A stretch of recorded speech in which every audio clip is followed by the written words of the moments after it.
L'univers, qu'est-ce que c'est ? La nuit, en regardant le ciel quand il est dégagé, tu parviens à en deviner une toute petite partie. L'univers comprend tout ce que nous connaissons.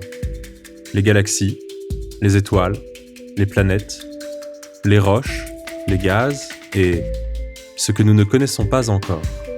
Parmi les milliards de galaxies, la Voie lactée est le nom de la galaxie dans laquelle se situe notre système solaire. Le système solaire est composé du Soleil, des 8 planètes et de leurs lunes, de planètes naines, de la ceinture d'astéroïdes entre Mars et Jupiter, de poussière, de gaz et de millions d'astéroïdes et de comètes.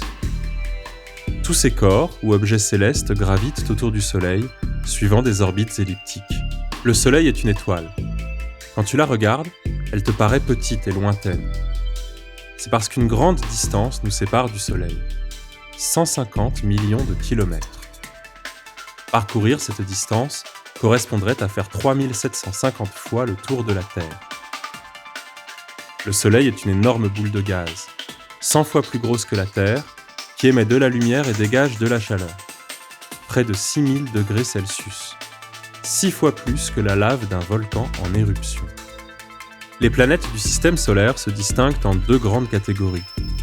Les planètes rocheuses et les planètes gazeuses. Plus les planètes sont proches du Soleil, plus il y fait chaud. Chaque planète tourne autour du Soleil. Le temps qu'elle met pour faire une révolution complète dépend de la distance entre la planète et le Soleil. Comme tu le sais certainement déjà, la planète Terre fait le tour du Soleil en 365 jours, soit une année complète. Ça ne prendra que 3 mois à Mercure qui est la plus proche du Soleil et 165 années à Neptune qui est la plus éloignée. Chaque planète tourne également sur elle-même. La Terre réalise une rotation complète en 24 heures. Pendant cette rotation, une partie de notre planète est dans l'ombre. C'est la nuit.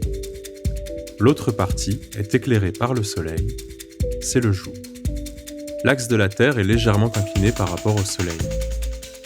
Pendant sa révolution autour du Soleil, ce ne sont donc pas toujours les mêmes points de la Terre qui bénéficient des rayons du Soleil. C'est ce qui définit les saisons.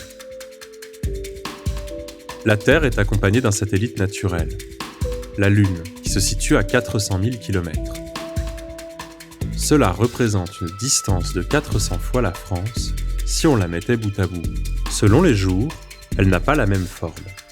Ce sont les phases de la Lune. Ce cycle lunaire dure entre 28 et 29 jours. Grâce à sa force gravitationnelle, elle organise le mouvement incessant des marées qui réduit la vitesse de rotation de la Terre. Elle permet aussi à la Terre de maintenir son inclinaison, et donc l'existence des saisons.